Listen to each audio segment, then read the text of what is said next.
시어머니가 며느리의 머리채를 움켜쥐었습니다.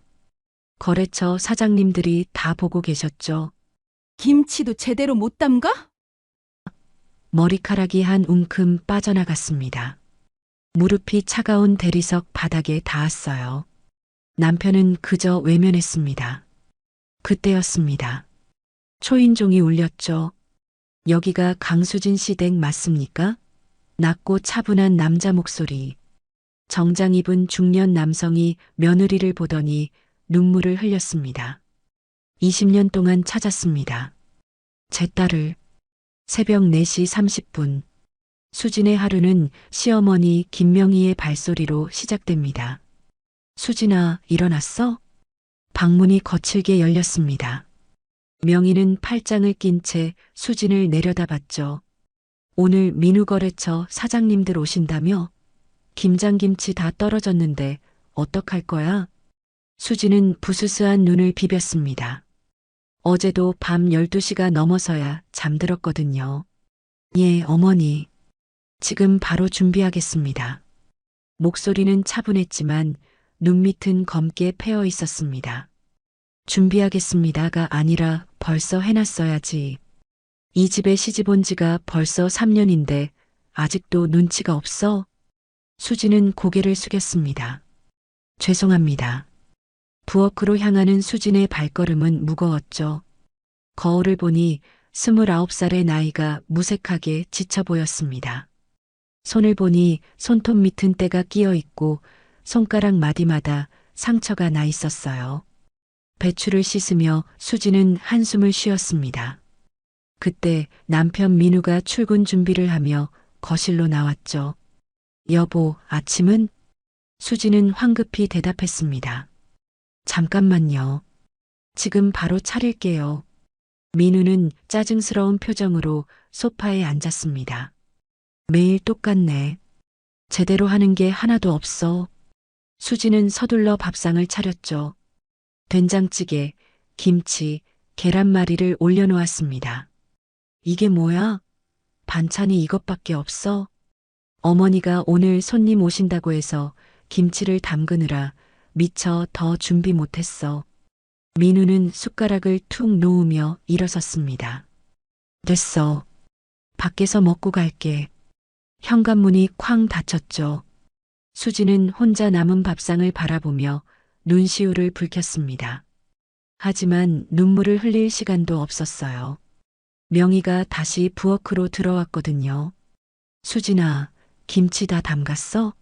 마당도 쓸고 화장실도 청소해야 해. 알았지? 네, 어머니.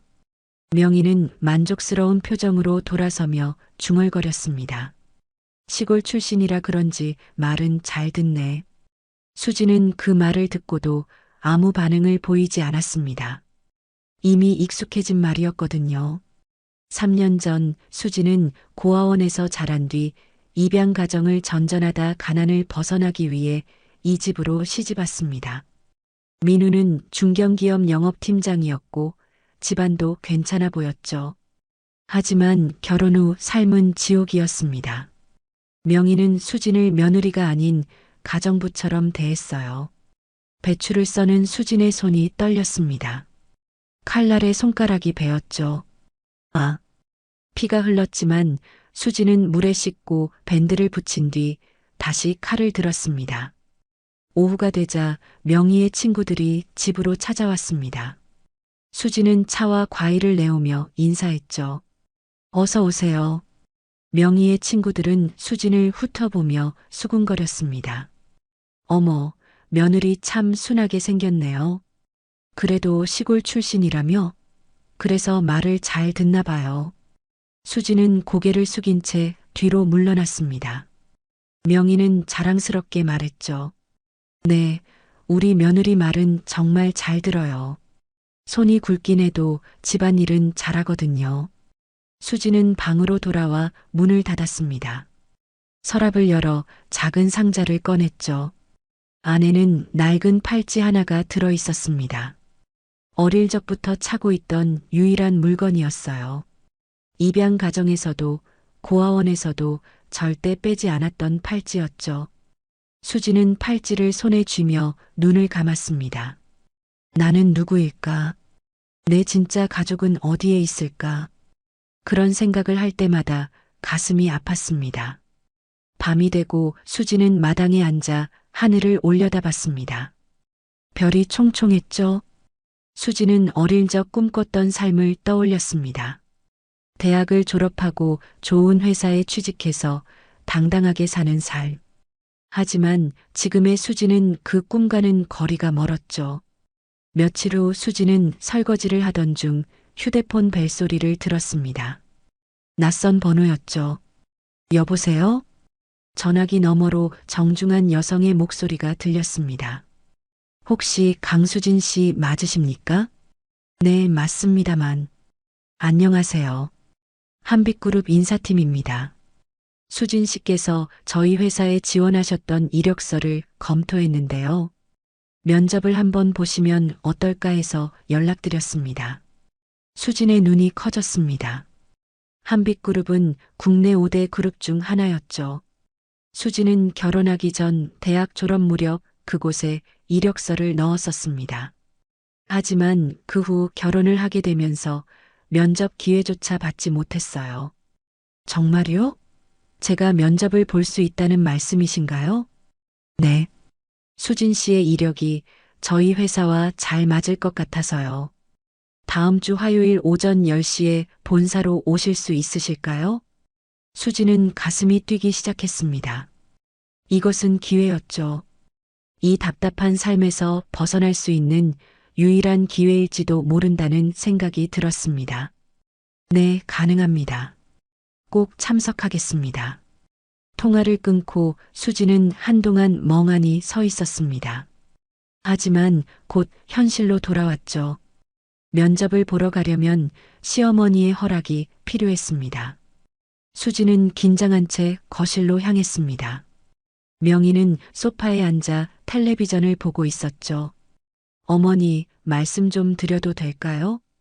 명희는 텔레비전에서 눈을 떼지 않은 채 대답했습니다. 뭔데? 저 다음 주 화요일에 면접이 있어서요. 오전에 잠깐 외출을 해도 될까요? 명희는 그제야 수진을 쳐다봤습니다. 면접? 무슨 면접? 한빛그룹이라는 회사에서 연락이 와서요. 예전에 제가 지원했던 곳인데 명희는 코웃음을 쳤습니다. 한빛그룹? 거기가 어디 아무나 들어가는 데야. 너 같은 게 무슨 실력으로 거기를 가? 수지는 입술을 깨물었습니다. 명희는 팔짱을 끼며 말을 이었죠. 그리고 며느리 주제에 무슨 회사를 다녀. 집안일도 제대로 못하면서 밖에 나가서 뭘 하겠다는 거야? 어머니, 저도 제 인생이 있잖아요. 그냥 면접만 보고 올게요. 제발 한 번만 기회를 주세요. 명희는 날카로운 눈빛으로 수진을 노려봤습니다. 제 인생? 너 이 집에 시집 온 순간부터 내 인생은 이 집 며느리로 사는 거야. 그럴 시간 있으면 빨래나 하고 마당이나 쓸어. 알겠어? 수지는 더 이상 말하지 못하고 고개를 끄덕였습니다. 네, 알겠습니다. 명희는 다시 텔레비전으로 시선을 돌리며 손을 휘저었죠. 됐으니까 이제 그만 나가. 저녁 준비는 했어? 지금 바로 하겠습니다. 수지는 부엌으로 돌아와 채소를 썰기 시작했습니다. 눈물이 계속 흘러내렸죠. 그래, 나도 한때 꿈이 있었지. 나도 뭔가를 할 수 있는 사람이었는데. 수지는 칼을 쥔 손에 힘을 줬습니다. 하지만 어쩔 수 없었어요. 이곳이 수진의 현실이었으니까요. 그날 밤 민우가 귀가하자 수지는 조심스럽게 말을 꺼냈습니다. 여보, 저 오늘 한빛그룹에서 면접 제의가 왔었어. 민우는 넥타이를 풀며 무심하게 대답했죠. 그래서 저도 한번 일을 해보고 싶어. 우리 생활에도 도움이 될 거야. 민우는 비웃으며 수진을 쳐다봤습니다. 도움? 너 같은 사람이 회사에서 뭘 할 수 있을 것 같아? 그냥 집이나 지켜. 그게 내 역할이야. 수지는 가슴이 무너지는 것을 느꼈습니다. 민우는 신경도 쓰지 않고 방으로 들어갔죠. 수지는 거실에 혼자 남아 천장을 바라봤습니다. 언젠가는 내 삶을 살 수 있을 거야. 수지는 주먹을 꽉 쥐었습니다. 다음 날 아침 수지는 한빛그룹 인사팀에 전화를 걸어 면접을 거절했습니다. 죄송합니다. 개인 사정으로 면접에 참석하기 어려울 것 같습니다. 인사팀 직원은 아쉬워하며 말했죠. 그러시군요. 혹시 나중에 기회가 되시면 언제든 연락 주세요. 수지는 전화를 끊고 눈물을 흘렸습니다. 하지만 수지는 알고 있었어요. 이 집에 있는 한 그런 기회는 다시 오지 않을 거라는 것을요. 수지는 눈물을 닦고 다시 집안일을 시작했습니다. 일주일이 흘렀습니다. 수진의 삶은 여전히 반복됐죠.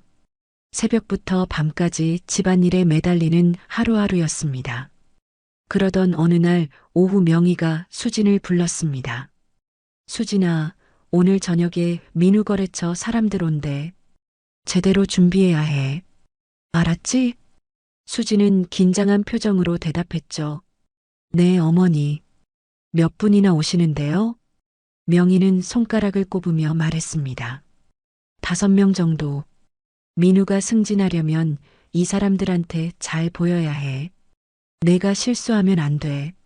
수지는 고개를 끄덕이고 부엌으로 향했습니다. 오늘은 특별히 신경을 써야 했어요. 수지는 장을 보러 나가 신선한 재료를 샀습니다. 소고기, 생선, 채소들을 가득 들고 집으로 돌아온 수지는 쉬지 않고 요리를 시작했죠. 불고기, 생선구이, 잡채, 나물 반찬까지 정성스럽게 준비했습니다. 시간은 어느새 저녁 6시를 가리켰습니다. 손님들이 도착할 시간이 가까워지자 수지는 더욱 바쁘게 움직였죠. 저녁 7시 초인종이 울렸습니다. 민우가 거래처 사람들과 함께 들어왔죠. 어서 오십시오. 수지는 공손하게 인사하며 손님들을 안내했습니다. 명희도 웃는 얼굴로 나와 손님들을 맞이했죠. 어머, 잘 오셨어요. 어서 들어오세요. 손님들은 거실에 앉았고 수지는 서둘러 밥상을 차리기 시작했습니다. 상 위에는 정성껏 준비한 음식들이 가득 올라갔죠. 손님들은 감탄했습니다. 와, 정말 푸짐하네요. 손이 많이 가셨겠어요?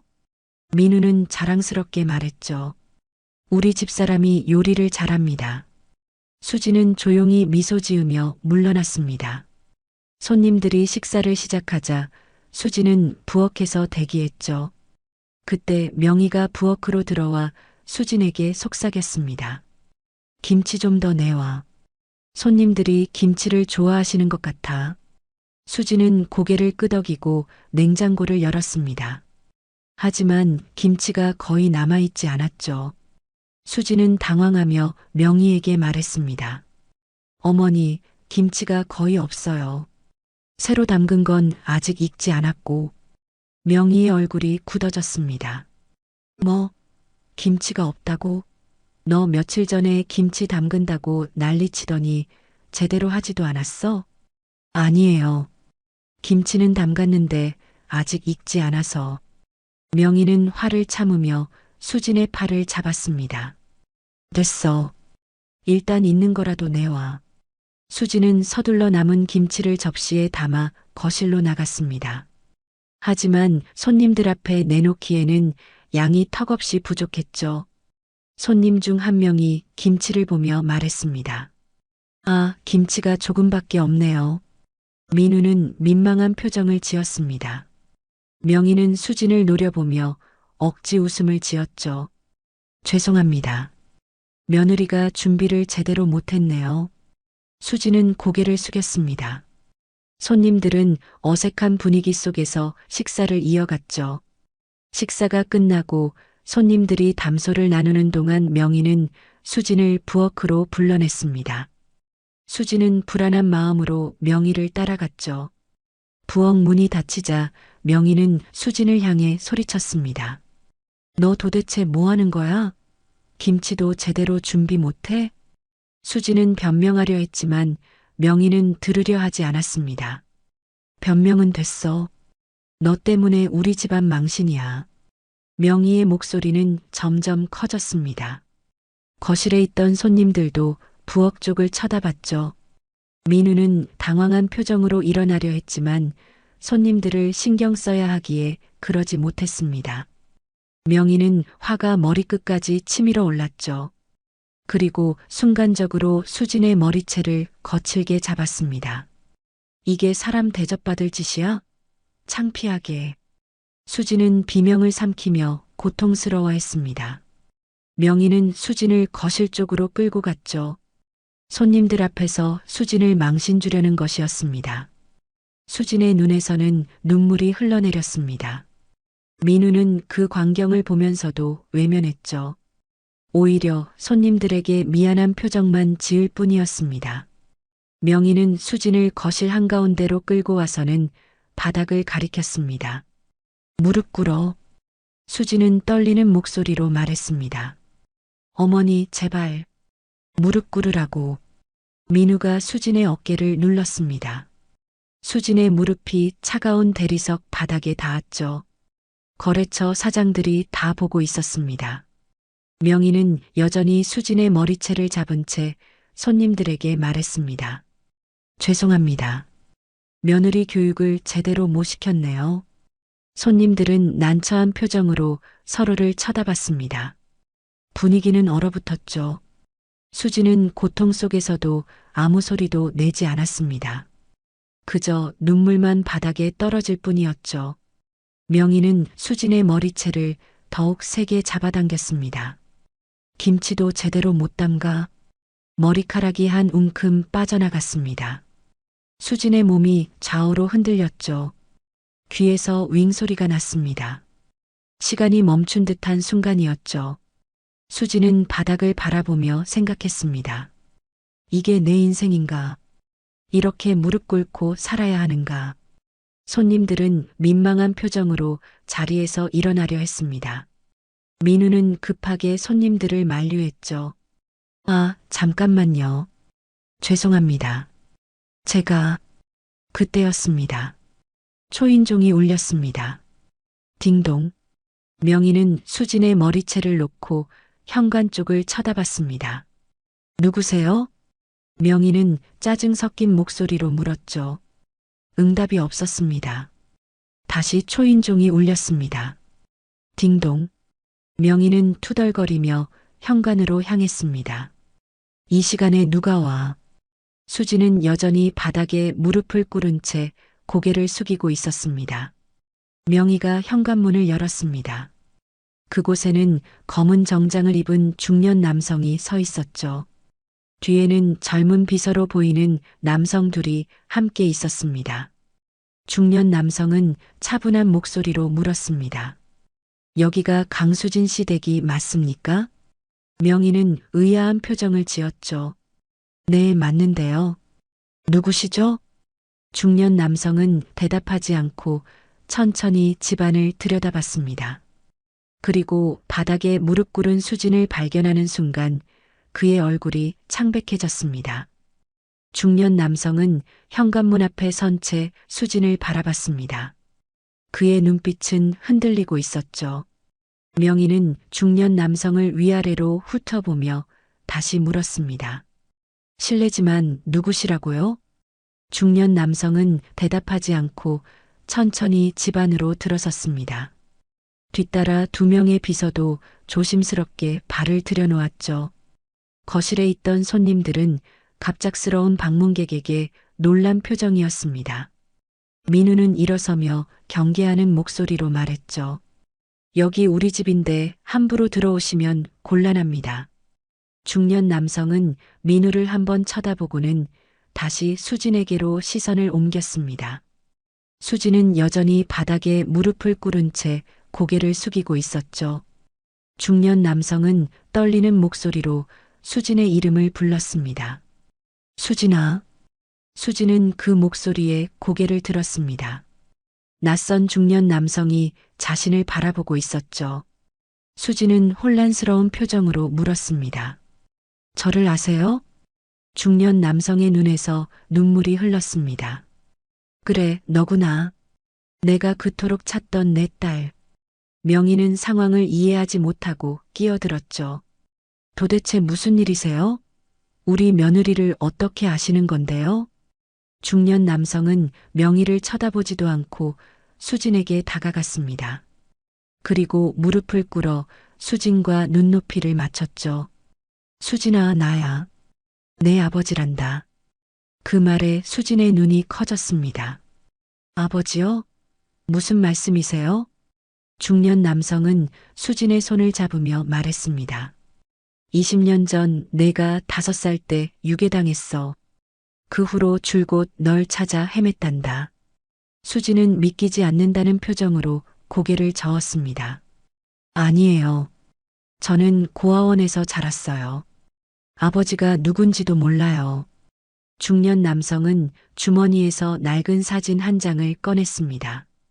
사진 속에는 젊은 여성이 어린아이를 안고 웃고 있었죠. 수지는 그 사진을 보는 순간 숨이 멎었습니다.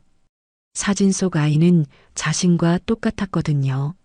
중년 남성은 떨리는 목소리로 말했습니다. 이 사진 속 아기가 바로 너야. 그리고 이 여자가 내 엄마, 내 아내였단다. 수진의 눈에서 눈물이 쏟아졌습니다. 엄마. 중년 남성은 계속 말을 이어갔죠. 20년 전 유괴범들이 널 납치했어. 우리는 경찰에 신고했지만 아무런 소식이 없었지. 내 엄마는 그 충격으로 1년 후 세상을 떠났어. 나는 그 후로 모든 것을 걸고 널 찾았단다.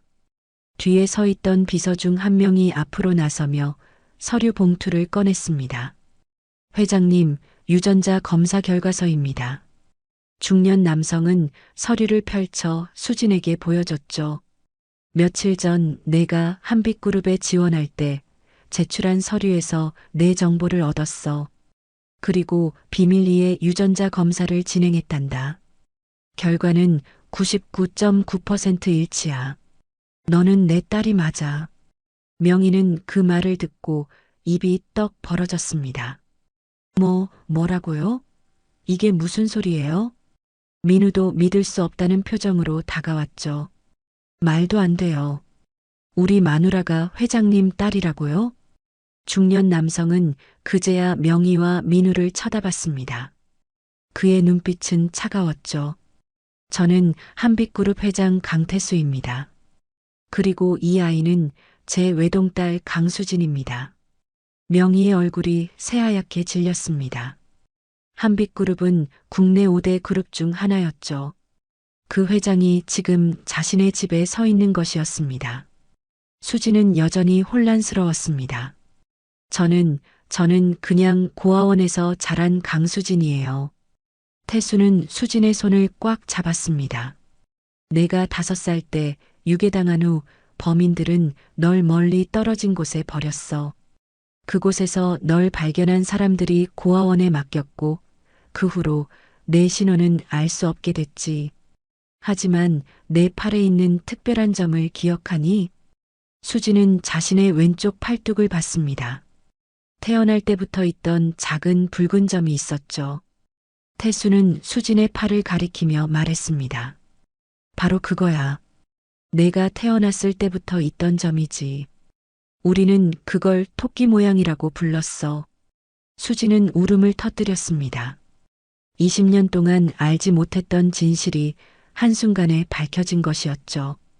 거실의 손님들은 어안이 벙벙한 표정으로 상황을 지켜봤습니다. 민우는 다급하게 태수에게 다가갔죠. 회장님, 저는 최민우라고 합니다. 수진이 남편이고요. 태수는 민우를 차갑게 쳐다봤습니다. 남편이라고요? 방금 전 당신은 무릎 꿇은 제 딸을 외면하고 있었습니다. 그게 남편이 할 행동입니까? 민우는 할 말을 잃었습니다. 태수는 명희를 향해 돌아섰죠. 그리고 당신은 제 딸의 머리채를 잡았습니다. 시어머니라는 사람이 어떻게 그럴 수 있습니까? 명희는 바닥에 주저앉으며 변명했습니다. 그게 제가 몰라서 그랬어요. 정말 죄송합니다. 제가 잘못했어요. 태수는 명희의 말을 듣지 않고 수진을 일으켜 세웠습니다. 수진아, 이제 일어나렴. 더 이상 무릎 꿇을 필요 없어. 너는 한빛그룹 회장의 딸이야. 누구에게도 고개 숙일 필요가 없단다. 수진은 아버지의 품에 안겨 오열했습니다. 20년 동안 억눌렸던 모든 감정이 한꺼번에 터져나왔죠. 태수도 딸을 꼭 안으며 눈물을 흘렸습니다. 미안하다. 너를 지켜주지 못해서 정말 미안하구나. 태수는 수진의 어깨를 감싸며 말했습니다. 수진아, 이제 집으로 가자. 내가 있어야 할 곳은 여기가 아니야. 수진은 아버지를 올려다보며 떨리는 목소리로 물었죠. 정말 저를 데려가시는 건가요? 태수는 단호하게 고개를 끄덕였습니다. 당연하지. 너는 내 딸이야. 이제 더 이상 이런 곳에서 고생할 필요가 없어. 명희는 바닥에서 기어가듯 태수에게 다가갔습니다. 회장님, 제발 용서해 주세요. 제가 정말 몰랐어요. 알았다면 절대 그러지 않았을 거예요. 태수는 명희를 내려다보며 차갑게 말했죠. 몰랐다고요? 사람을 사람답게 대하는 건 신분과 상관없는 일입니다. 당신은 며느리를 하인처럼 부렸어요. 그게 용서받을 일입니까? 명희는 눈물을 흘리며 매달렸습니다. 죄송합니다. 정말 죄송해요. 다시는 그러지 않겠습니다. 하지만 태수는 명희를 외면하고 수진에게 물었습니다. 수진아, 짐을 싸야겠구나. 필요한 게 있으면 챙기렴. 수진은 고개를 끄덕이고 방으로 향했습니다. 민우는 당황한 표정으로 수진을 따라갔습니다. 수진아, 잠깐만. 우리 이야기 좀 하자. 수진은 방문 앞에서 멈춰서 우를 돌아봤죠. 민우는 목소리를 낮추며 말했습니다. 야, 너 지금 진짜 가려고? 우리 결혼한 지 벌써 3년인데? 수진은 쓴웃음을 지었습니다. 3년이요? 그 3년 동안 당신은 저를 한 번이라도 아내로 대해줬나요? 민우는 말문이 막혔죠. 수진은 말을 이어갔습니다. 당신은 저를 사랑한 적이 없어요. 그냥 어머니 말 잘 듣는 며느리가 필요했을 뿐이죠. 민우는 표정이 굳어지며 본색을 드러냈습니다. 좋아. 그럼 이제 우리한테 뭐가 남는데? 너 회장 딸이면 우리한테 돈이라도 줄 거야? 수진은 민우를 차갑게 쳐다봤죠. 역시 그것밖에 생각이 없으시네요. 남은 건요, 당신들이 버린 제 인생뿐이에요. 수진은 방으로 들어가 문을 닫았습니다. 민우는 문 앞에서 주먹을 꽉 쥐었지만 아무것도 할 수 없었죠. 거실에는 태수가 서 있고 손님들도 모든 상황을 지켜보고 있었거든요. 수진은 방 안에서 짐을 쌌습니다. 옷 몇 벌과 개인 물건들을 가방에 넣었죠. 그리고 서랍을 열어 팔찌를 꺼냈습니다. 수진은 팔찌를 손에 쥐며 속삭였습니다. 드디어 아빠를 만났어. 이제 저도 제 인생을 살 수 있을 것 같아. 수진의 눈에서 눈물이 흘렀지만 이번에는 슬픔의 눈물이 아니었습니다. 해방감과 안도감이 섞인 눈물이었죠. 수진은 팔찌를 가방에 넣고 방을 나섰습니다. 거실로 나온 수진을 보고 태수가 다가왔죠. 다 챙겼니? 수진은 고개를 끄덕였습니다. 네, 아버지. 그 말을 듣는 순간 태수의 눈에서 다시 눈물이 흘렀습니다. 20년 만에 듣는 딸의 아버지라는 호칭이었죠. 태수는 수진의 손을 잡고 현관으로 향했습니다. 명희는 바닥에 주저앉은 채 울고 있었고 민우는 벽에 기댄 채 분노에 찬 표정으로 수진을 노려봤습니다.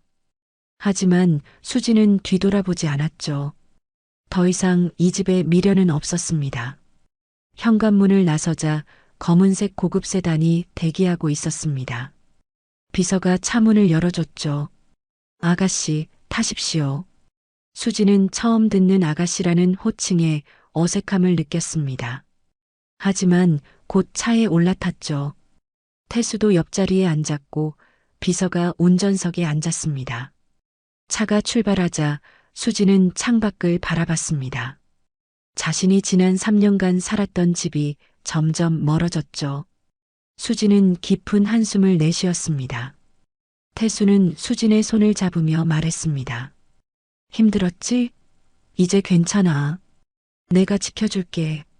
차 안에는 한동안 침묵이 흘렀습니다. 수지는 조심스럽게 입을 열었죠. 아버지, 궁금한 게 있어요. 태수는 수진을 바라보며 대답했습니다. 뭐든 물어봐라.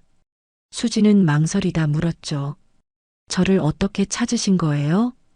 태수는 깊은 한숨을 쉬며 이야기를 시작했습니다. 유괴 사건 후 나는 모든 것을 걸고 널 찾았어. 탐정을 고용하고 경찰과 협조했지. 하지만 아무런 단서도 없었단다. 태수는 말을 이어갔죠. 세월이 흐르면서 나는 사업에 집중했어. 내 엄마와 함께 시작했던 한빛그룹을 키우는 게 내가 할 수 있는 유일한 일이었거든. 하지만 단 하루도 너를 잊은 적이 없어. 매년 내 생일이면 혼자 촛불을 켜고 빌었단다. 내가 어디선가 건강하게 살고 있기를 말이야. 수지는 눈물을 흘리며 들었습니다. 그럼 어떻게 저를 찾으셨어요? 태수는 미소를 지었죠. 내가 한빛그룹에 이력서를 냈을 때 인사팀에서 내 정보를 보고했어. 강수진이라는 이름, 그리고 내 나이와 출생지를 확인했지. 고아원 출신이라는 것도 알게 됐고, 혹시나 싶어서 조사를 시작했단다. 태수는 계속 말을 이어갔습니다. 조사 결과 내가 20년 전 한 고아원에 맡겨졌다는 기록을 찾았어. 시기가 정확히 유괴 사건 직후였지. 그래서 유전자 검사를 진행했고 결과는 일치했단다. 그래서 오늘 직접 찾아간 거야. 수지는 아버지의 손을 꽉 잡았습니다. 아버지, 감사합니다. 저를 찾아주셔서 정말 감사해요. 차는 서울 시내로 진입했습니다. 고층 빌딩들이 즐비한 거리를 지나 한 고급 주택가에 도착했죠. 넓은 정원이 있는 저택 앞에서 차가 멈췄습니다. 수지는 창밖을 보며 놀랐습니다. 여기가? 태수는 대답했죠. 우리 집이야. 이제 내 집이기도 하고. 수지는 믿기지 않는다는 표정으로 집을 바라봤습니다. 비서가 차문을 열어줬고 수지는 천천히 내렸죠. 저택의 현관문이 열리고 집사와 가정부들이 줄지어서 인사했습니다. 아가씨, 어서 오십시오. 수지는 이 모든 상황이 꿈만 같았습니다. 불과 몇 시간 전까지만 해도 바닥에 무릎을 꿇고 있었는데 지금은 대저택의 주인이 된 것이었죠. 태수는 수진을 저택 안으로 안내했습니다. 넓은 거실, 화려한 샹들리에 고급스러운 가구들이 수진을 맞이했죠. 내 방은 2층이야. 올라가서 쉬렴. 수진은 계단을 올라갔습니다. 복도를 따라 걷다 한 방 앞에 멈췄죠. 문을 열자 넓은 방이 나타났습니다. 부드러운 침대, 큰 옷장, 그리고 발코니까지 있었습니다. 수지는 침대에 앉아 주변을 둘러봤습니다. 이 모든 것이 자신에게 주어진 현실이라는 게 믿기지 않았죠.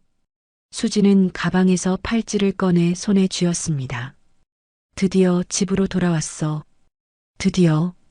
수지는 침대에 누워 천장을 바라봤습니다. 눈물이 흘렀지만 이번에는 기쁨의 눈물이었죠. 며칠이 흘렀습니다. 수지는 아버지의 집에서 새로운 생활을 시작했죠. 처음에는 모든 게 낯설고 어색했습니다. 넓은 방, 부드러운 침대, 정성스럽게 차려진 식사까지. 수지는 이 모든 것이 자신에게 주어진 현실이라는 게 믿기지 않았죠. 아침마다 눈을 뜰 때면 여전히 명희의 고함 소리가 들릴 것 같아 깜짝 놀라곤 했습니다. 하지만 들리는 건 새소리와 정원을 가꾸는 정원사의 발소리뿐이었죠. 태수는 수진에게 시간을 주려 했습니다. 천천히 적응하렴. 급할 것 없어. 하지만 수진은 가만히 있을 수 없었죠. 너무 오랜 시간 억눌려 살았기에 이제는 무언가를 하고 싶었습니다. 어느 날 아침 수진은 아버지에게 말했습니다. 아버지, 저 회사 일을 배우고 싶어요. 태수는 놀란 표정으로 수진을 바라봤죠. 수진아, 아직 쉬어야 하지 않겠니? 너무 서두를 필요 없어. 수진은 고개를 저었습니다.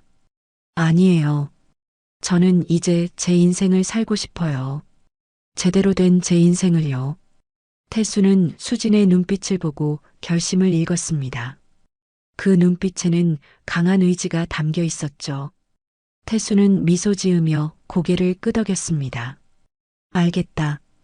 그럼 내일부터 회사에 나오렴. 이 비서가 모든 걸 안내해 줄 거야. 수진은 환하게 웃었습니다. 감사합니다, 아버지. 그날 저녁 태수는 이 비서를 불러 지시했죠. 수진이를 위한 사무실을 준비해 주게. 그리고 회사의 모든 업무를 천천히 가르쳐 줘. 수진이는 언젠가 이 회사를 이끌어갈 사람이니까. 다음 날 수진은 한빛그룹 본사에 처음 출근했습니다. 고층 빌딩 앞에서 수진은 잠시 멈춰섰죠. 예전에 이력서를 넣었을 때는 면접조차 볼 수 없었던 곳이었습니다. 하지만 지금은 회장의 딸로서 이곳에 들어가는 것이었죠. 수진은 깊은 숨을 들이마시고 로비로 들어갔습니다. 직원들은 수진을 보며 수군거렸죠. 저분이 회장님 딸이래. 20년 만에 찾으셨다며? 정말 드라마 같은 일이야. 수진은 그 시선들을 느끼며 엘리베이터에 탔습니다. 이 비서가 수진을 맞이했죠. 아가씨, 이쪽입니다. 이 비서는 수진을 회장실 옆 사무실로 안내했습니다. 이제부터 이곳이 아가씨의 사무실입니다. 필요한 게 있으면 언제든 말씀하십시오. 수진은 사무실을 둘러봤습니다. 넓은 책상, 편안한 의자, 그리고 서울 시내가 한눈에 내려다 보이는 창문까지. 수진은 창가로 걸어가 밖을 바라봤죠. 저 아래 어딘가에는 자신이 살았던 집이 있을 것이었습니다. 하지만 이제 그곳은 과거일 뿐이었죠. 이 비서는 수진에게 서류들을 건네며 설명했습니다. 회장님께서 아가씨가 회사 업무를 배우길 원하십니다. 우선 각 부서의 보고서부터 검토하시면서 회사 전반을 이해하시면 좋을 것 같습니다. 수진은 서류를 받아들며 고개를 끄덕였죠. 감사합니다. 열심히 배우겠습니다. 이 비서는 수진을 바라보며 말했습니다. 회장님께서 아가씨를 찾으셨을 때 매일 우셨습니다. 살아계시다는 것만으로도 감사하다고 하셨죠. 이제 회장님께도 삶의 의미가 돌아오신 것 같습니다. 수진은 이 비서의 말을 듣고 가슴이 뭉클해졌습니다. 아버지가 자신을 얼마나 그리워했는지 알 수 있었죠. 수진은 다짐했습니다. 이제는 아버지를 실망시키지 않겠다고, 제대로 배워서 한빛그룹을 이끌어갈 수 있는 사람이 되겠다고. 수진은 서류를 펼치고 읽기 시작했습니다. 하나하나 꼼꼼히 읽으며 메모했죠.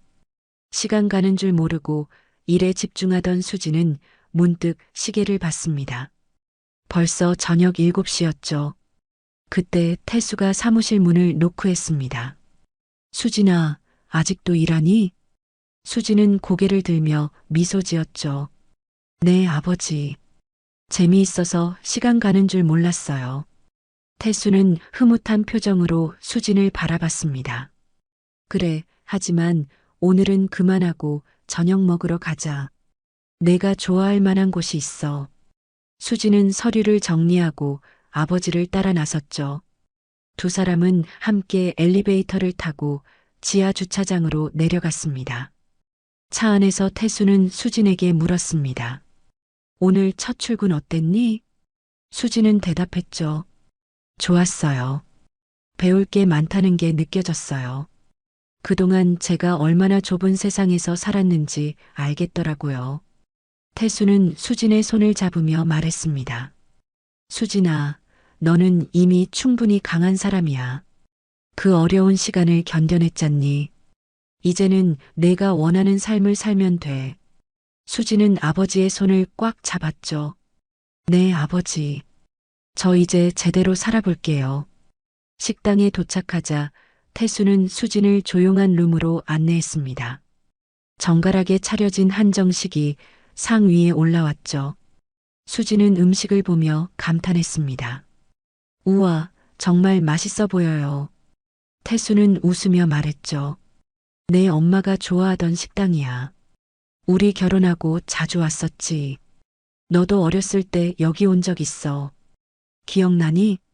수진은 고개를 저었습니다. 아니요. 기억이 안 나요.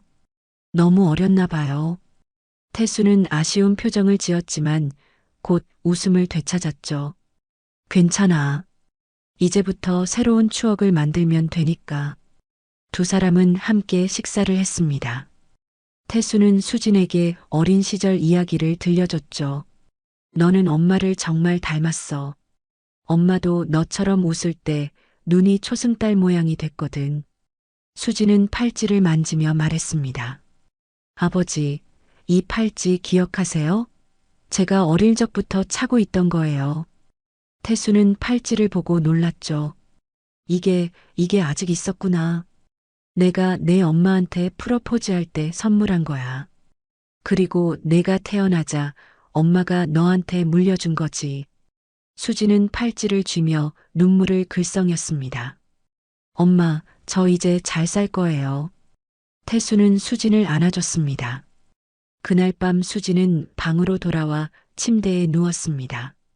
천장을 바라보며 생각에 잠겼죠. 20년 동안 잃어버렸던 시간들, 그리고 3년 동안 억압받았던 결혼 생활. 하지만 이제는 달랐습니다. 수지는 자신의 삶을 되찾았고 새로운 시작을 할 수 있게 됐죠. 수지는 눈을 감으며 다짐했습니다.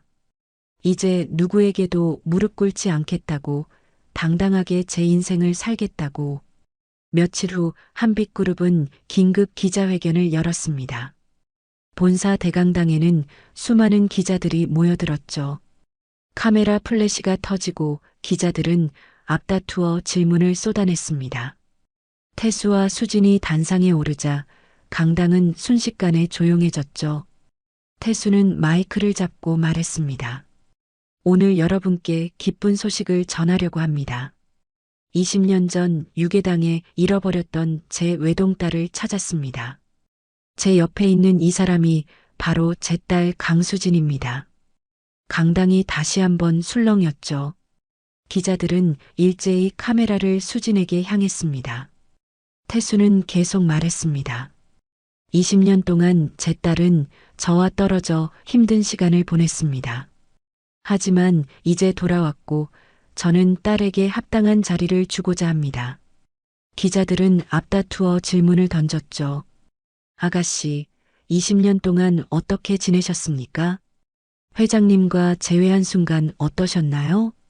수지는 마이크를 잡고 차분하게 대답했습니다. 힘든 시간도 있었지만 그 시간이 저를 강하게 만들었습니다. 이제는 아버지와 함께 한빛그룹을 더 발전시키는데 최선을 다하겠습니다. 기자회견이 끝나고 뉴스는 수진의 이야기로 도배됐습니다. 한빛그룹 잃어버린 외동딸 찾았다. 20년 만에 기적 같은 재회. 강수진 아가씨 공식 발표. 모든 언론이 수진의 이야기를 다뤘죠. 그 뉴스는 당연히 명희와 민우에게도 전해졌습니다. 명희는 텔레비전 화면을 보며 입을 다물지 못했죠. 화면 속 수진은 우아한 정장을 입고 자신감 넘치는 모습으로 기자들의 질문에 답하고 있었습니다. 명희는 중얼거렸죠. 저게 우리 며느리였다고. 민우는 소파에 주저앉아 머리를 감싸쥐었습니다. 망했다. 완전히 망했어. 명희는 민우에게 다가가 말했죠. 민우야, 우리 수진이한테 사과해야 해. 그러면 혹시 모르잖아. 돈이라도 좀 받을 수 있을지. 민우는 어머니를 쳐다보며 비웃었습니다. 아직도 그런 생각을 하세요? 수진이가 우리한테 돈을 줄 것 같아요? 우리가 수진이한테 어떻게 했는데요? 명희는 할 말을 잃고 바닥에 주저앉았습니다. 며칠 후 명희는 용기를 내어 한빛그룹 본사로 찾아갔습니다. 로비에서 안내데스크에 말했죠. 저 강수진 아가씨를 만나고 싶은데요. 직원은 명희를 위아래로 훑어보며 물었습니다. 예약하셨습니까? 명희는 고개를 저었죠. 아니요. 하지만 제가 아가씨의 시어머니예요. 직원은 놀란 표정을 지었지만 곧 전화를 들었습니다. 잠시 후 이 비서가 로비로 내려왔죠. 아가씨께서 만나주시겠답니다. 이쪽으로 오십시오. 명희는 이 비서를 따라 엘리베이터를 탔습니다. 최상층에 도착하자 넓은 복도가 펼쳐졌죠. 이 비서는 명희를 수진의 사무실 앞으로 안내했습니다. 들어가십시오. 명희는 떨리는 손으로 문을 열었습니다. 사무실 안에는 수진이 책상에 앉아 서류를 검토하고 있었죠. 수진은 고개를 들어 명희를 바라봤습니다. 앉으세요. 명희는 조심스럽게 의자에 앉았죠. 수진은 서류를 내려놓고 명희를 마주봤습니다. 명희는 떨리는 목소리로 말했습니다. 수진아, 아니 아가씨. 그동안 정말 미안했어요. 제가 몰라서 그랬어요. 알았다면 절대 그렇게 하지 않았을 거예요. 수진은 명희의 말을 조용히 들었죠. 명희는 무릎을 꿇으며 애원했습니다. 제발 용서해다오. 우리 민우도 정말 반성하고 있어. 다시 한 번만 기회를 줘. 수진은 의자에서 일어나 창가로 걸어갔습니다. 그리고 밖을 바라보며 말했죠. 어머니, 저는 며느리였을 때 사람 취급도 못 받았어요. 수진은 명희를 돌아보며 말을 이었습니다. 머리채를 잡히고 욕을 들으며 하인처럼 일했죠. 제가 꿈이 있다고 말하면 비웃으셨고, 제가 힘들다고 말하면 무시하셨어요. 그게 어머니가 저한테 한 일이에요. 명희는 눈물을 흘리며 고개를 숙였습니다. 수진은 차갑게 말했죠. 하지만 이제 저는 회장님의 딸로서 사람답게 살고 싶어요. 용서는 하겠어요. 하지만 다시는 제 인생에 발 들이지 마세요. 명희는 더 이상 할 말이 없었습니다. 수진은 이 비서를 불렀죠. 이 비서님, 손님을 안내해 주세요. 명희는 비틀거리며 일어나 사무실을 나섰습니다. 복도를 걸으며 명희는 눈물을 흘렸죠. 후회가 밀려왔습니다. 만약 수진을 잘 대했다면, 만약 며느리를 사람답게 대했다면. 하지만 이제 모든 것이 늦었습니다. 엘리베이터 문이 닫히고 명희는 혼자 남았죠. 한편 수진은 창가에 서서 명희가 빌딩을 나가는 모습을 바라봤습니다. 가슴 한쪽이 답답했지만 수진은 자신의 결정이 옳다는 것을 알고 있었죠. 용서는 했지만 다시 그 관계로 돌아갈 수는 없었습니다. 수진은 책상으로 돌아와 다시 서류를 펼쳤습니다. 과거는 과거일 뿐, 이제는 앞을 보고 나아가야 했죠. 그날 저녁 태수는 수진에게 물었습니다. 오늘 내 시어머니가 다녀갔다며? 수진은 고개를 끄덕였죠. 네, 아버지. 태수는 수진의 손을 잡으며 말했습니다. 힘들었겠구나. 만나고 싶지 않았을 텐데.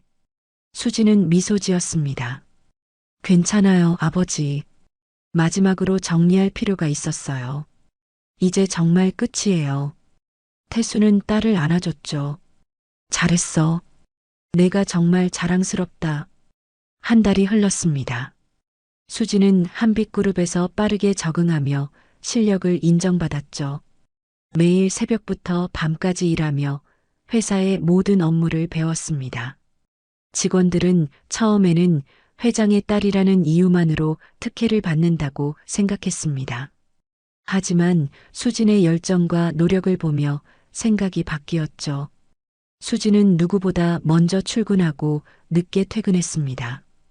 그리고 모든 직원들에게 공손하게 대하며 배우려는 자세를 보였죠. 어느 날 오전 태수는 임원 회의를 소집했습니다.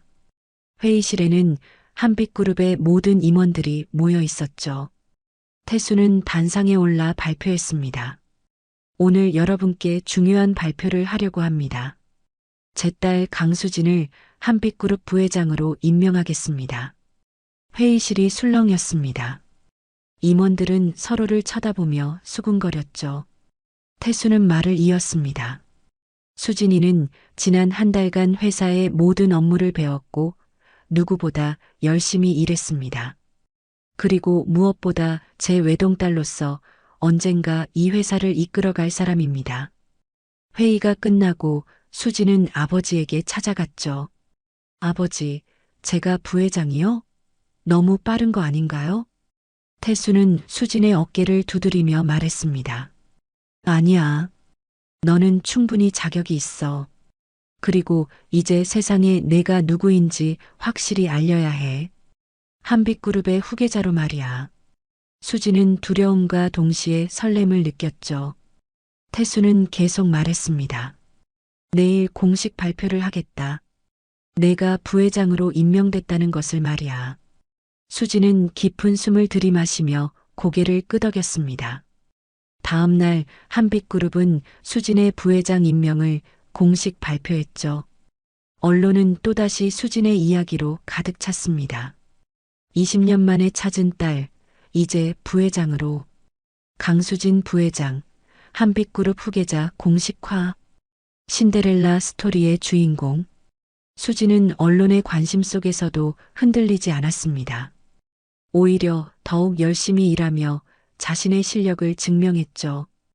6개월이 흘렀습니다.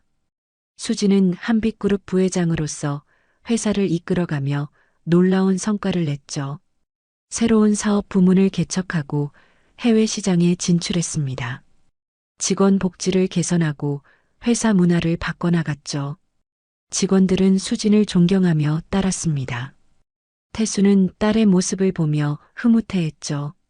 내 엄마가 봤다면 정말 자랑스러워했을 거야. 수진은 아버지의 말에 미소 지었습니다. 아버지 덕분이에요. 아버지가 저를 찾아주지 않았다면 지금의 저는 없었을 거예요. 어느 날 오후 수진은 이 비서와 함께 차를 타고 이동했습니다. 부회장님, 오늘 방문하실 곳은 서울 외곽에 있는 고아원입니다. 수진은 고개를 끄덕였죠. 감사합니다. 제가 꼭 가보고 싶었던 곳이에요. 차는 한적한 주택가를 지나 작은 고아원 앞에 멈췄습니다. 수진은 차에서 내려 고아원 건물을 바라봤죠. 낡은 건물이었지만 아이들의 웃음소리가 들려왔습니다. 수진은 원장 선생님의 안내를 받으며 안으로 들어갔죠. 아이들이 수진을 보고 달려왔습니다. 안녕하세요. 수진은 무릎을 꿇고 아이들과 눈높이를 맞췄죠. 안녕, 너희들. 오늘 언니가 놀러 왔어. 아이들은 신기한 듯 수진을 둘러쌌습니다. 수진은 아이들과 함께 시간을 보내며 이야기를 나눴죠. 한 아이가 물었습니다. 언니는 엄마 아빠 있어요? 수진은 잠시 멈칫하다가 대답했죠. 응, 이제는 있어. 오랫동안 없었는데 다시 만났어. 아이는 눈을 반짝이며 말했습니다.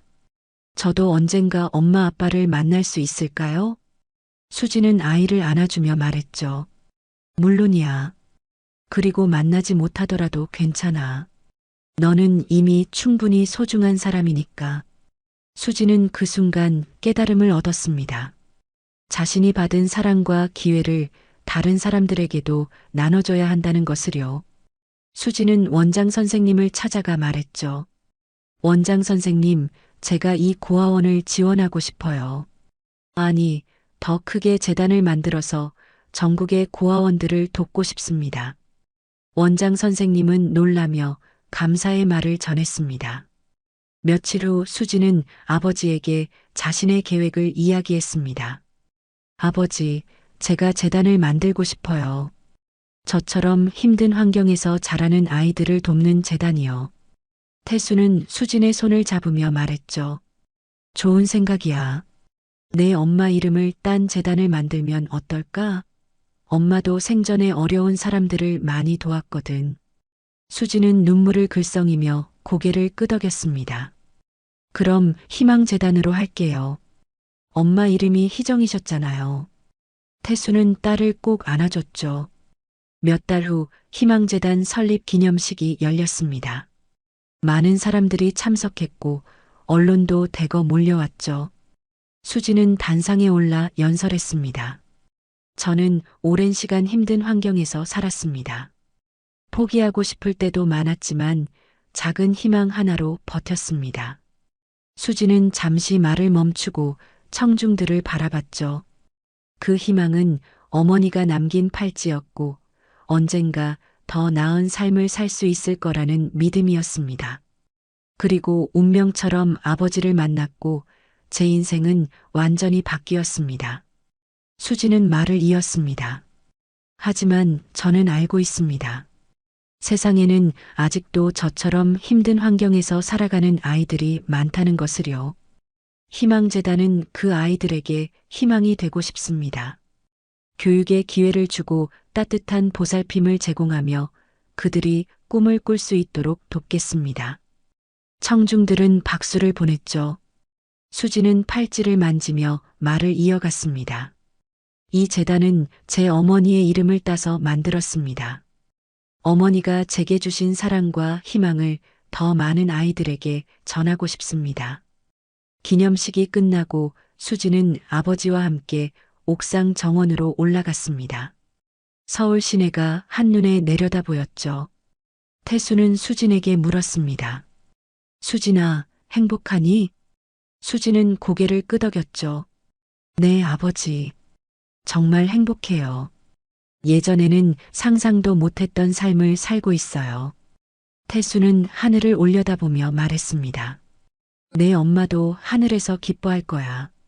우리 딸이 이렇게 멋진 사람으로 자랐으니까. 수진도 하늘을 올려다봤죠. 엄마, 저 이제 잘 살고 있어요. 제 인생을 당당하게 살고 있어요. 수진은 문득 그날을 떠올렸습니다. 머리채를 잡히며 바닥에 무릎 꿇었던 그 순간, 초인종이 울렸던 그 순간을요. 만약 그날 아버지가 찾아오지 않았다면 지금의 자신은 어디에 있었을까요? 아마도 여전히 그 집에서 고통받으며 살고 있었을지도 모릅니다. 하지만 운명은 수진에게 또 다른 기회를 줬죠. 수진은 그 기회를 놓치지 않고 자신의 삶을 바꿨습니다. 그리고 이제는 다른 사람들의 삶도 바꾸고 있었죠. 저녁이 되어 수진은 사무실로 돌아갔습니다. 책상 위에는 희망재단의 첫 번째 장학생 명단이 놓여 있었죠. 수진은 명단을 보며 미소 지었습니다. 이 아이들에게 자신이 받은 것처럼 기회를 주고 싶었습니다. 수진은 창밖을 바라봤죠. 저 멀리 어딘가에 있을 명희와 민우를 생각했습니다. 수진은 그들을 용서했지만 다시 만날 생각은 없었죠. 그것이 서로를 위한 최선이었습니다. 1년이 흘렀습니다. 수진은 한빛그룹 부회장으로서 회사를 성공적으로 이끌었죠. 희망재단도 전국 신계 고아원을 지원하며 수백 명의 아이들에게 장학금을 제공했습니다. 수진의 이야기는 많은 사람들에게 희망과 용기를 줬죠. 어느 날 아침 수진은 사무실에서 이메일을 확인하고 있었습니다. 그중 한 통의 이메일이 수진의 시선을 끌었죠. 발신자는 민우였습니다. 수진은 잠시 망설이다 이메일을 열었습니다. 수진에게 오랜만이다. 잘 지내고 있는지 궁금하다. 나는 어머니와 함께 시골로 내려갔다. 서울에서의 삶을 정리하고 새로 시작하려고 한다. 너한테 정말 미안하다. 내가 힘들 때 외면했고 너를 사람답게 대하지 않았다. 용서를 구하려는 게 아니다. 그냥 미안하다는 말을 하고 싶었다. 너의 앞날에 행복만 가득하길 바란다. 민우. 수지는 이메일을 읽고 잠시 생각에 잠겼습니다. 화가 나지는 않았죠. 오히려 담담했습니다. 수지는 답장을 쓰기 시작했습니다. 민우 씨에게 이메일 잘 받았습니다. 새로운 시작을 하신다니 다행입니다. 저도 용서했습니다. 과거에 얽매이지 않고 앞으로 나아가는 것이 서로에게 좋을 것 같습니다. 건강하세요. 수진. 이메일을 보내고 수진은 창밖을 바라봤습니다. 이제 정말 모든 것이 끝났습니다. 과거는 과거로 남고 수지는 완전히 새로운 인생을 살고 있었죠. 며칠 후 수지는 희망재단 주최로 열린 장학금 수여식에 참석했습니다. 무대 위에는 장학생들이 줄지어 서 있었죠. 수지는 한 명 한 명에게 장학금 증서를 전달했습니다. 그중 한 여학생이 수진에게 말했습니다. 부회장님 감사합니다. 부회장님 덕분에 제가 대학에 갈 수 있게 됐어요. 저도 나중에 부회장님처럼 다른 사람들을 돕는 사람이 되고 싶어요. 수지는 여학생의 손을 잡으며 말했죠. 넌 이미 충분히 멋진 사람이야. 내 꿈을 향해 당당하게 나아가렴. 여학생은 눈물을 흘리며 고개를 끄덕였습니다. 수여식이 끝나고 수지는 무대 뒤로 향했죠. 그곳에서 태수가 기다리고 있었습니다. 수진아, 정말 자랑스럽다. 수지는 아버지에게 안겼습니다. 아버지, 저 정말 행복해요. 저를 찾아주셔서 감사해요. 태수는 딸을 꽉 안으며 말했죠. 나야말로 감사하지. 널 다시 만날 수 있어서 내 인생이 완성됐어. 두 사람은 함께 밖으로 나왔습니다. 저녁 하늘에 별이 떠오르고 있었죠. 수지는 별을 보며 말했습니다. 아버지, 기억나세요? 제가 어렸을 때 엄마랑 함께 별을 봤다고 하셨잖아요. 태수는 고개를 끄덕였죠. 그래, 내 엄마는 별을 정말 좋아했어. 별처럼 빛나는 사람이 되라고 늘 말했지. 수지는 미소 지었습니다. 저 이제 빛나는 사람이 됐을까요? 태수는 딸을 바라보며 말했죠. 이미 빛나고 있어. 넌 나뿐만 아니라 수많은 사람들에게 희망의 빛이 되고 있단다. 수지는 하늘을 올려다봤습니다. 엄마, 보고 계세요? 저 이제 엄마가 바라던 사람이 됐어요. 별처럼 빛나는 사람이요. 그날 밤 수지는 집으로 돌아와 침대에 누웠습니다. 천장을 바라보며 지난 시간들을 떠올렸죠. 고아원에서의 외로운 시간들, 명희에게 학대받던 3년, 그리고 아버지를 만난 운명의 그날. 모든 것이 꿈만 같았습니다. 수지는 팔찌를 꺼내 손에 쥐었죠. 이 팔찌가 자신을 지켜줬습니다. 어머니가 남긴 유일한 흔적이자 희망의 상징이었습니다. 수지는 팔찌를 차고 눈을 감았습니다. 내일은 또 새로운 하루가 시작될 것이었죠. 희망을 전하는 하루, 사랑을 나누는 하루가요. 수지는 잠들기 전 마지막으로 생각했습니다. 그날 초인종 소리와 함께 자신의 인생이 다시 울렸다고. 그리고 이제는 자신이 다른 사람들의 인생에 초인종을 울려주는 사람이 되었다고. 별빛이 창문을 통해 들어왔습니다. 수진의 얼굴을 비추는 그 빛은 따뜻했죠. 수진은 미소 지으며 잠에 빠져들었습니다. 몇 년 후, 수진은 한빛그룹 회장이 되었습니다. 태수는 건강상의 이유로 은퇴했고 수진이 그 자리를 물려받았죠. 수진은 회사를 더욱 발전시켰고 희망재단도 전국적으로 확대했습니다. 수진의 이야기는 책으로 출판됐고 많은 사람들에게 읽혔습니다. 그 책의 제목은 초인종이 울리던 날이었죠. 수진은 자신의 이야기를 통해 세상에 메시지를 전했습니다. 어떤 상황에서도 희망을 잃지 말라고, 언젠가는 기회가 온다고, 그리고 그 기회를 놓치지 말라고. 어느 날 수진은 아버지의 묘지를 찾았습니다. 태수는 1년 전 세상을 떠났죠. 수진은 묘비 앞에 무릎을 꿇고 꽃을 놓았습니다. 아버지, 저 잘 살고 있어요. 아버지가 물려주신 회사도 잘 운영하고 있고요. 희망재단도 이제 전국 200개 고아원을 지원하고 있어요. 모두 아버지 덕분이에요. 저를 찾아주셔서, 저를 사랑해주셔서 감사해요. 수지는 눈물을 흘리며 일어섰습니다. 그리고 옆에 있는 어머니의 묘지로 향했죠. 엄마, 저예요. 수진이요. 저 이제 정말 행복해요. 엄마가 남겨주신 팔찌 덕분에 아빠를 만날 수 있었어요. 그리고 제 인생을 되찾았어요. 엄마, 보고 싶어요. 바람이 불어왔습니다. 마치 어머니가 대답하는 것 같았죠. 수지는 미소 지으며 묘지를 떠났습니다. 차를 타고 돌아가는 길에 수지는 창밖을 바라봤습니다. 거리에는 사람들이 바쁘게 오가고 있었죠. 각자의 삶을 살아가는 사람들이었습니다. 수지는 그들을 보며 생각했습니다. 누구나 힘든 시간이 있지만 포기하지 않으면 언젠가는 빛을 볼 수 있다고. 회사에 도착한 수지는 사무실로 올라갔습니다. 책상 위에는 새로운 프로젝트 기획서가 놓여 있었죠. 희망재단의 해외 지원 사업이었습니다. 수지는 기획서를 펼쳐 읽기 시작했습니다. 그때 비서가 들어왔습니다. 회장님, 오늘 오후에 장학생들과의 간담회가 예정되어 있습니다. 수지는 고개를 끄덕였죠. 알겠습니다. 준비해 주세요. 오후가 되어 수지는 회의실로 향했습니다. 장학생들이 이미 자리에 앉아 있었죠.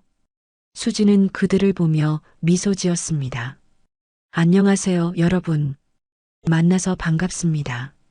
장학생들은 일제히 일어나 인사했습니다. 회장님, 안녕하세요. 수지는 그들과 함께 앉았죠. 오늘은 여러분의 이야기를 듣고 싶어요. 어떻게 지내고 있는지, 꿈은 무엇인지 말해주세요. 한 학생이 손을 들었습니다. 회장님, 저는 의사가 되고 싶어요. 아픈 사람들을 돕고 싶거든요. 수지는 고개를 끄덕였습니다. 멋진 꿈이네요. 꼭 이루길 바랍니다. 또 다른 학생이 말했죠. 저는 교사가 되고 싶어요. 저처럼 어려운 환경에 있는 아이들을 가르치고 싶어요. 수지는 학생의 손을 잡았습니다. 그 꿈 정말 아름다워요. 여러분은 이미 훌륭한 사람들이에요. 간담회가 끝나고 한 학생이 수진에게 다가왔습니다. 회장님, 저 질문 하나 해도 될까요? 수진은 미소 지었죠. 물론이에요. 무엇이든 물어보세요. 학생은 조심스럽게 물었습니다. 회장님도 힘든 시간이 있으셨다고 들었어요. 그때 어떻게 견디셨어요? 수지는 학생의 눈을 바라보며 대답했습니다. 희망을 잃지 않았어요. 아무리 어두운 밤도 끝이 있고 언젠가는 해가 뜬다는 걸 믿었죠. 그리고 그 믿음이 저를 지켜줬어요. 학생은 눈물을 글썽이며 말했습니다. 저도 그렇게 살고 싶어요. 회장님처럼요. 수지는 학생을 안아줬죠. 넌 이미 그렇게 살고 있어. 포기하지 않고 여기까지 왔잖아. 계속 그렇게 나아가면 돼. 저녁이 되어 수지는 집으로 돌아왔습니다. 넓은 거실에는 아버지의 사진이 걸려 있었죠. 수지는 사진 앞에 서서 말했습니다. 아버지, 오늘도 잘 보냈어요. 장학생들 정말 밝고 예쁘더라고요. 아버지가 보셨으면 좋았을 텐데. 수지는 소파에 앉아 차를 마셨습니다. 창밖으로 서울의 야경이 보였죠. 수지는 그 풍경을 바라보며 생각했습니다. 몇 년 전 자신은 바닥에 무릎 꿇고 있었습니다. 머리채를 잡히고 모욕당하며 살았죠. 하지만 지금은 달랐습니다. 수지는 한빛그룹의 회장이었고 수많은 사람들에게 희망을 주는 사람이었습니다. 모든 것이 그날 울린 초인종 소리에서 시작됐죠. 수지는 팔찌를 만지며 속삭였습니다. 그날 초인종이 울리지 않았다면 저는 어떻게 됐을까요? 하지만 운명은 저에게 기회를 줬고 저는 그 기회를 잡았어요. 이제 저도 다른 사람들에게 초인종을 울려주는 사람이 됐어요. 수지는 창밖의 별을 바라봤습니다. 별들은 여전히 빛나고 있었죠. 수진도 그 별들처럼 계속 빛날 것이었습니다. 자신을 위해서가 아니라 도움이 필요한 사람들을 위해서요. 수지는 자리에서 일어나 침실로 향했습니다. 침대에 누워 천장을 바라보며 수지는 생각했습니다. 내일은 또 어떤 일이 기다리고 있을까? 어떤 사람들을 만나게 될까? 하지만 두렵지 않았습니다. 수지는 이제 충분히 강했고 준비되어 있었거든요. 수지는 눈을 감으며 마지막으로 속삭였습니다. 엄마, 아빠, 저 정말 행복해요. 그리고 그 행복을 나누며 살겠어요. 사랑해요. 밤은 깊어갔고 수지는 평온한 표정으로 잠들었습니다. 내일도 모레도 그 이후로도 수진의 삶은 계속될 것이었습니다. 초인종이 울리던 그날처럼 기적 같은 날들이 아니어도 괜찮았습니다. 매일매일이 의미 있고 가치 있는 삶이었으니까요. 수지는 더 이상 무릎 꿇지 않았습니다. 당당하게 서서 앞을 보고 걸어갔죠. 그리고 그 뒤에는 수진을 따르는 수많은 사람들이 있었습니다. 희망을 잃지 않은 사람들, 꿈을 포기하지 않은 사람들이었습니다. 수진의 이야기는 그들에게 빛이 되어 주었고 앞으로도 계속 빛날 것이었습니다.